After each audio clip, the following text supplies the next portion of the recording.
जय हिंद दोस्तों, मैं हूं हीरा परिहार और आप देख रहे हैं सैनिक एकता। चैनल को सब्सक्राइब करें, वीडियो को ज्यादा से ज्यादा शेयर करें, लाइक करें, कमेंट करें। वे सारे देशभक्त जो डिफेंस ऑर्गेनाइजेशन के अंतर्गत अपनी सेवाएं दे रहे हैं, चाहे वो इंडियन आर्मी, इंडियन एयरफोर्स और इंडियन नेवी से बिलोंग करते हों, तो वे सारे जवान जो इस ऑर्गेनाइजेशन में अपनी सेवा दे रहे हैं, लेकिन सेवा के दौरान उनकी ड्यूटी कई टफ इलाकों में लगती है, या जब कोई वार हो जाता है उस दौरान भी, या किसी ऑपरेशन में, तो उन दौरान सेवा देते देते जो है वहां पर उनके शरीर के साथ दुर्घटना हो जाती है, चोट पटक लग जाती है, शरीर घायल हो जाता है, गोली लग जाती है, ग्रेनेड के छर्रे लग जाते हैं, दुश्मन के गोलियों के शिकार हो जाते हैं। उस दौरान जब उनकी इंजरी हो जाती है, चाहे वो पीस कीपिंग मिशन के तहत हो, या कोई इंटरनेशनल वॉर हो, या बॉर्डर टेंशन हो, या किसी ऑपरेशनल में हो, तो वहां पर जो है मिलिट्री उनको जो हादसे में जो शिकार हो जाते हैं वहां पर वार इंजरी दी जाती है, यानी कि वार इंजरी पेंशन मिलती है उनको। तो उनकी डिसेबिलिटी किस प्रकार से निर्धारित होती है और उसका अमाउंट किस प्रकार से बनता है और कहां पर जो है वार इंजरी पेंशन मिलती है, इसके बारे में आज बातचीत करेंगे। दोस्तों, ज्यादा बातचीत न करते हुए इस वीडियो लंबी हो जाती है, सीधे बढ़ते हैं टॉपिक के ऊपर। तो जैसा कि मैंने व्हाइट बोर्ड में लिखा है यहाँ पर, वार इंजरी पेंशन, एक होता है वार इंजरी पेंशन, एक होता है वार इंजरी रिलीफ। ARGMO 2023 21 सितंबर 2023 के अनुसार जो है रूलिंग काफी चेंजमेंट हो गई, लेकिन इसमें वार इंजरी पेंशन में आपका जो है GMO 2008 का भी जो है इंक्लूडेड है, लेकिन उसमें कोई ज्यादा अंतर नहीं है। लेकिन वार इंजरी रिलीफ एक जो नया निकाल दिया गया है उसमें डिफरेंस है, यानी कि जो कंप्लीशन ऑफ सर्विस करेगा उस वाले केसेस में वार इंजरी रिलीफ मिलता है, लेकिन उसकी बात हम बाद में करेंगे। लेकिन यहाँ पर जो इनवैलिडेट होगा तो वहां पर उस वाले केसेस में वार इंजरी पेंशन उसको मिलेगी। तो आज बात करेंगे इसके बारे में। जैसे दिख रहे हैं वार इंजरी पेंशन एक होता है वार इंजरी एलिमेंट, एक होगा सर्विस एलिमेंट, यानी कि एक वार इंजरी एलिमेंट जो कि गवर्नमेंट देगी जब हमारा शरीर के अंदर कोई टूट फूट हो जाती है, चोट फटक लग जाती है, तो उस दौरान जो है मिलिट्री हमको देगी। एक होगा सर्विस एलिमेंट जबकि जब हम सर्विस करते हैं, जो हमारा पे स्लिप आता है, पे स्लिप में बेसिक पे, MS पे, क्लास पे, ग्रुप पे, जिसको ग्रुप पे मिलता है ग्रुप पे, तो जो है उसे जो है जोड़ के जितना बनेगा उसको हम बोलते हैं सर्विस एलिमेंट, उसे सर्विस एलिमेंट बोला जाए। उसे इमोलमेंट्स बोलेंगे, जो निकल के आएगा 50% कर देंगे तो वो सर्विस एलिमेंट होगा, और जो सेफन बंदा जाएगा वो सर्विस एलिमेंट ही उसका सर्विस पेंशन होगा। लेकिन यहाँ पर जो डिसेबिलिटी लेता है उसका सर्विस एलिमेंट उसे कॉल्ड किया जाता है। तो जो लास्ट रिकॉनेबल इमोलमेंट्स होता है, लास्ट रिकॉनेबल इमोलमेंट्स क्या हो गया, जो हमारा बेसिक पे, क्लास पे और ग्रुप पे और MS पे, उसको जोड़ के निकालेंगे तो वो लास्ट रिकॉनेबल इमोलमेंट्स होगा, और उसको कैलकुलेट करके 50% कर देंगे तो वो क्या होगा, ये सर्विस एलिमेंट कहलाएगा। यानी कि वो सेफन बंदा जो जाएगा उसकी वो पेंशन होगी, और उसमें DR भी जुड़ेगा, जिसे बोलते हैं DNS रिलीफ। तो यहां पर भी DR उसका जुड़ेगा, DNS रिलीफ। तो अब नोट में मैंने लिखा there is no length of service. War injury pension पाने के लिए यहाँ पर भी कोई भी सर्विस की आवश्यकता नहीं हो। अगर आपने 1 दिन सर्विस कर रखी, 2 दिन, 30 दिन, 1 साल, 15 साल, 20 साल, 23, 25, 24, 26, कितने साल भी आपने सर्विस कर रखी है तो आपके लिए मिलेगा। इनवैलिड केसेस, वार इंजरी पेंशन जो है इनवैलिड केस में भी वहां पर वार इंजरी पेंशन मिलेगा, और इनवैलिड केस में ही वार इंजरी पेंशन मिलेगा। इनवैलिड केस का मतलब क्या है, अगर आपको डॉक्टर घर भेज देता है तो आप इनवैलिड करार दिए जाते हैं, इस केसेस में जो वार इंजरी पेंशन मिलेगा।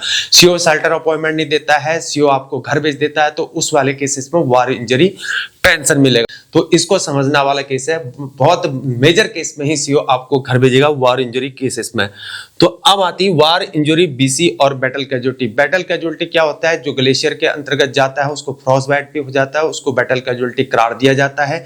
और किसी ऑपरेशन के अंतर्गत कोई हादसा हो जाता है, चोट फटक लग जाती है, तो उस वाले केसेस में भी बैटल कैजुअल्टी करार दिया जाता है। और कभी कोई एक्सरसाइज चलती है, मिलिट्री की एक्सरसाइज चलती है, जैसे हेलीबॉर्न एक्सरसाइज चल रही, हेलीबॉर्न एक्सरसाइज के दौरान चोट फटक लगी, हेली से जंप कर रहा था, उस दौरान उसको चोट फटक लगी, कमर में चोट लगी, हाथ में चोट लगी, पांव में चोट, that is called battle casualty. उसमें अट्रिब्यूटेबल टू मिलिट्री सर्विस और बैटल कैजुअल्टी कॉल्ड होगा। एक्सरसाइज के दौरान एक्सरसाइज कर रहा था, कहीं राजस्थान में जोधपुर कहीं राजस्थान में किसी इलाके में एक्सरसाइज कर रहा है, तो उस वाले केसेस में भी आपको जो है यहाँ पर बैटल कैजुअलिटी कॉल्ड होगा। तो ऐसे वाले केसेस में बैटल कैजुअलिटी कॉल होगा। लेकिन वार इंजरी जो है, वार इंजरी को जो है यहाँ पर एनिमी केसेस में जो है वार इंजरी कॉल्ड होगा। यानी कि एनिमी के आपस में, एनिमी के साथ जब भिड़ंत तो हो रही हो, युद्ध हो रहा है, तो उस वाले केसेस में वार इंजरी पेंशन मिलता है। एक होता है बैटल कैजुअलिटी पेंशन, एक होता है वार इंजरी पेंशन। तो एनिमी एक्शन इन वॉर, यानी कि जब एनिमी के साथ संघर्ष हो रहा हो, एनिमी के साथ युद्ध हो रहा हो, तो उस वाले केसेस में यहाँ पर वार इंजरी पेंशन मिलेगा। Enemy international war, enemy international war का मतलब क्या है? दो देशों के बीच में जब युद्ध हो रहा हो, तो उस वाले केसेस में यहाँ पर वार इंजरी पेंशन मिलेगा। अगर उनके शरीर के साथ कोई दुर्घटना हो रहा हो, या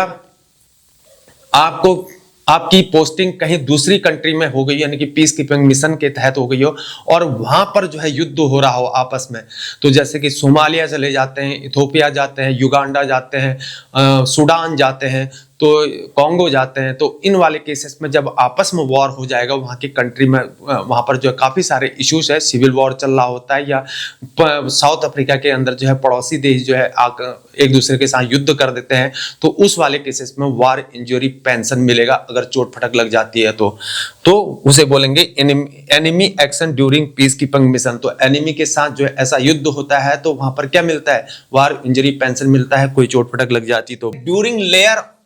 During laying of mines or clearance of mines including enemy mines as also mine sweeping, यानी कि जब हम माइंस को बिछाते हैं, माइन कौन बिछाएगा? या तो बंगाल इंजीनियरिंग के जो है लोग माइन बिछाएंगे, या पाइनर के इन्फेंट्री बटालियन में जो पाइनर प्लेटून होती है वो भी माइन बिछाने का काम करती है। तो उन वाले केसेस में यहां पर अगर माइन बिछाते हैं, उस वाले केसेस में ये माइंस को क्लियरेंस करते हैं, तो उस वाले केसेस में भी अगर कोई हादसा हो जाता है, तो उस वाले केसेस में यहां पर वार इंजरी पेंशन मिलती है। या माइंस को क्या किया जाता है? डिफ्यूज किया जाता है, तो उस वाले केसेस में, यानी कि क्लियरेंस कहने का मतलब यह है। On account of accidental of explosion of mines, जब माइन क्या होता है? ब्लास्ट हो जाता है, एक्सप्लोजिव हो जाता है, माइन ब्लास्ट हो जाता है और उसमें चोट फटक लग जाती है, तो उस वाले केसेस में वार इंजरी पेंशन ऑथराइज है। While laying operationally oriented mine field, यानी कि जब हम माइन फील्ड को बिछाते हैं, माइन फील्ड कौन बचाता है? जो प्लेटून होती है इन्फेंट्री बटालियन की, जो एक प्लेटून होती है पाइनर प्लेटून, इन्फेंट्री बटालियन में पाइनर प्लेटून होती है, तो वो बिछाने का काम करती है। अदरवाइज बंगाल इंजीनियरिंग वाले इस काम को करते हैं। या तो माइन फील्ड और lifting negotiating mine field led by the enemy, या हम क्या करते हैं? माइन को उठाते हैं, उठाने के वक्त कोई हादसा हो जाता है, तो उस वाले केस में वार इंजरी मिलता है।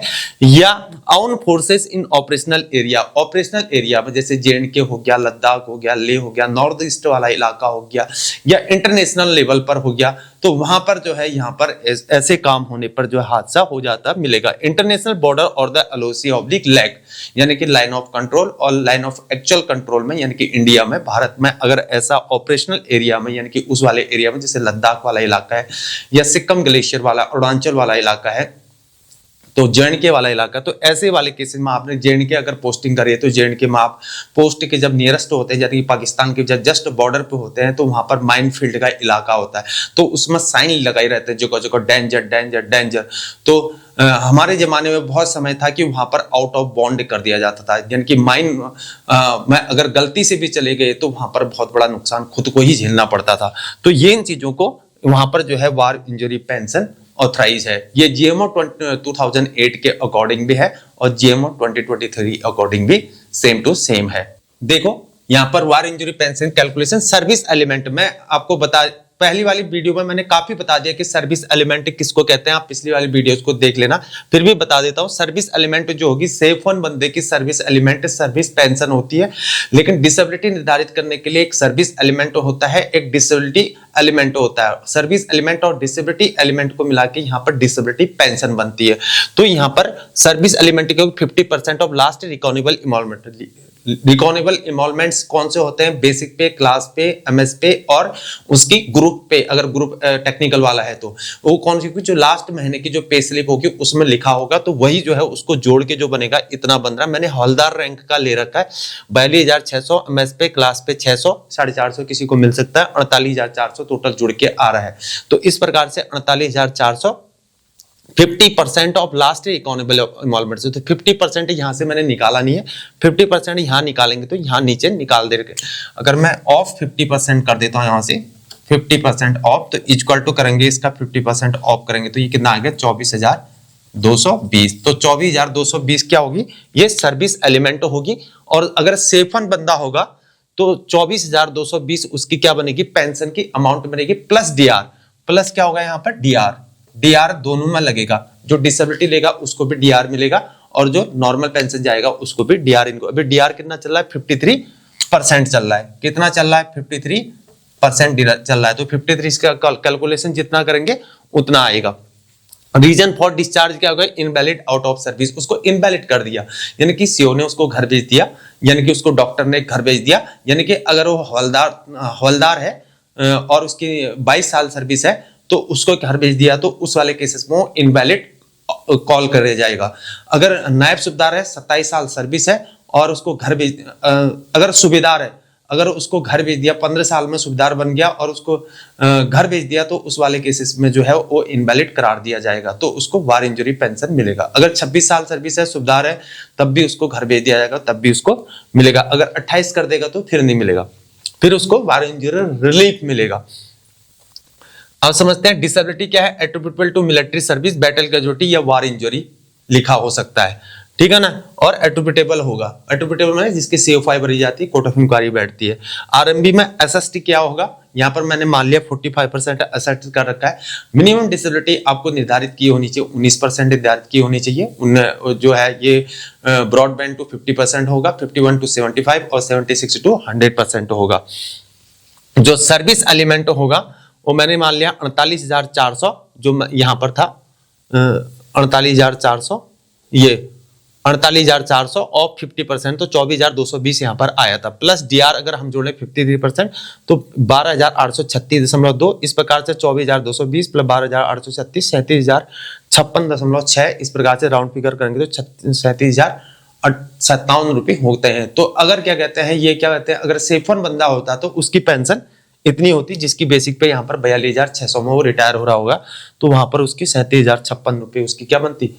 पेंशन मिलती, अगर वो कम्यूट नहीं कराता है तो हमने ये सर्विस एलिमेंट निकाल लिया। अब हम निकालेंगे डिसेबिलिटी एलिमेंट।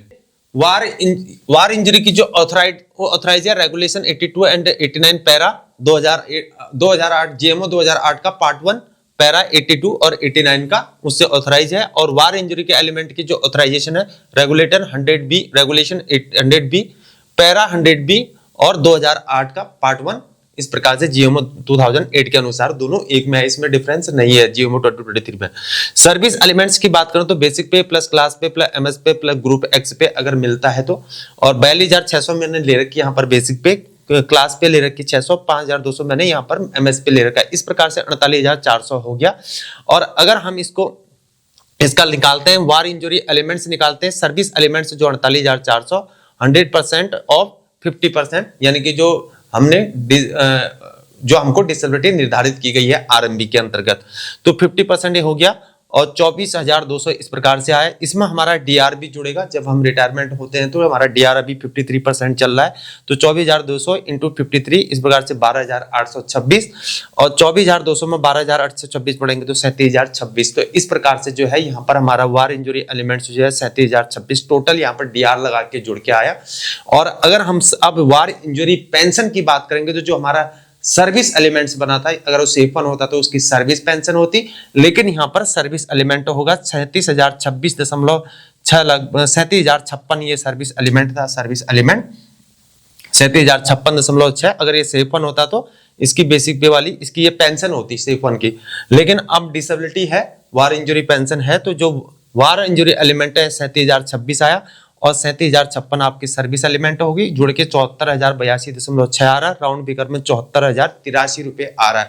अगर यहाँ पर 50% डिस्पेरिटी डॉक्टर ने आपको निर्धारित कर रखी है, 50-20 से लेके 50 के बीच में जितना भी मिलता है वो 50% निर्धारित होगा। अगर 42,600 बेसिक पे मिलती है तो उसकी पर मंथ की पेंशन 74,083 रुपए होंगे।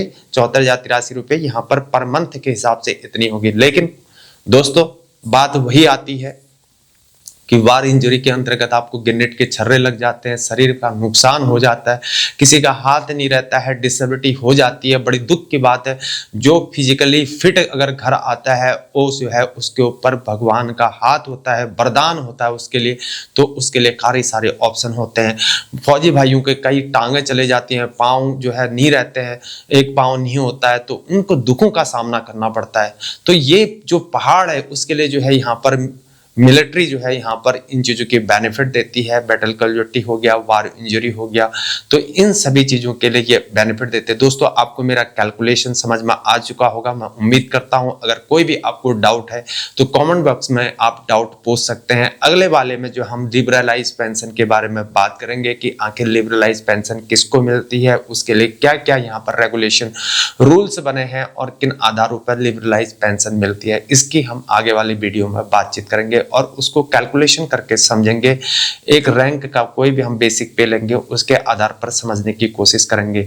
दोस्तों अगर हम आपको हमारी जानकारी पसंद आती है तो आप जो है हमारे वीडियोस को शेयर करें, अपने बड़ी पीयर में वीडियो को शेयर करें, एक्स सर्विसमैन भाई भी शेयर करें, चैनल को सब्सक्राइब करें। ऐसी जानकारी प्राप्त करने के लिए, एक रिलायबल जानकारी प्राप्त करने के लिए हमारे चैनल को जरूर सब्सक्राइब करें।